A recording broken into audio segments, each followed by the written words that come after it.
Alright, let's talk about the 90s as a good skating era.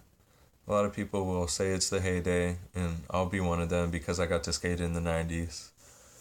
We kind of had a East Coast, West Coast thing going on too, and we admired everything that they were doing over there, and we liked to watch the videos of people in New York skating on marble ledges or really long, fancy handrails and downtown areas.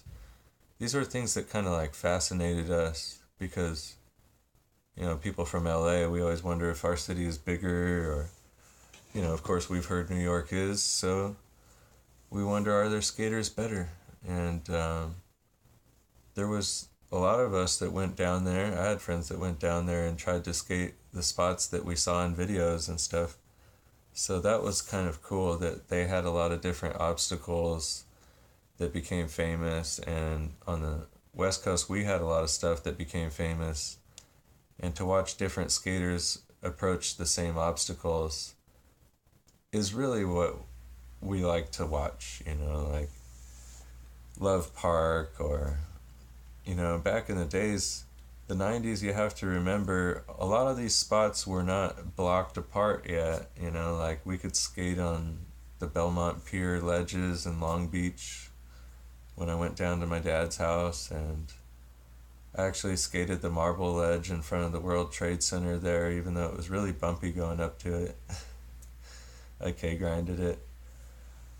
Um, Gosh, there was so much to street skating that you had to just hit a spot real quick and then leave, or else security would come, and that would dictate how long you could stay at a spot, and it changed the dynamics of it to where it was fun to feel like, kind of a bad boy running around, getting kicked out of everywhere. And, well, I'm going to be on this really fancy ledge for a little while, and you have to land it right away, or else you'll have to leave if you don't make it on the first try when your friend is filming it, so that you could try to get a sponsorship. And he already has one, and you're getting his boards, and it's just like so fun. I love the 90s. That was when it was like cool.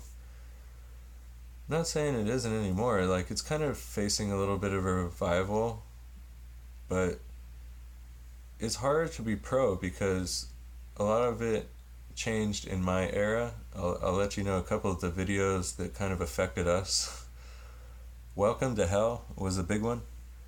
We had this video that featured Jamie Thomas doing really long handrails and stuff, and he made everybody else do them too. He's still doing that. He's getting the whole teams to fire up and do extremely long handrails, and it changed skateboarding. And then remember, foundation skateboards started having Brad Staba doing long handrails, and they were like, we can do them too. And then it was just like a fad for everybody to do super long handrails.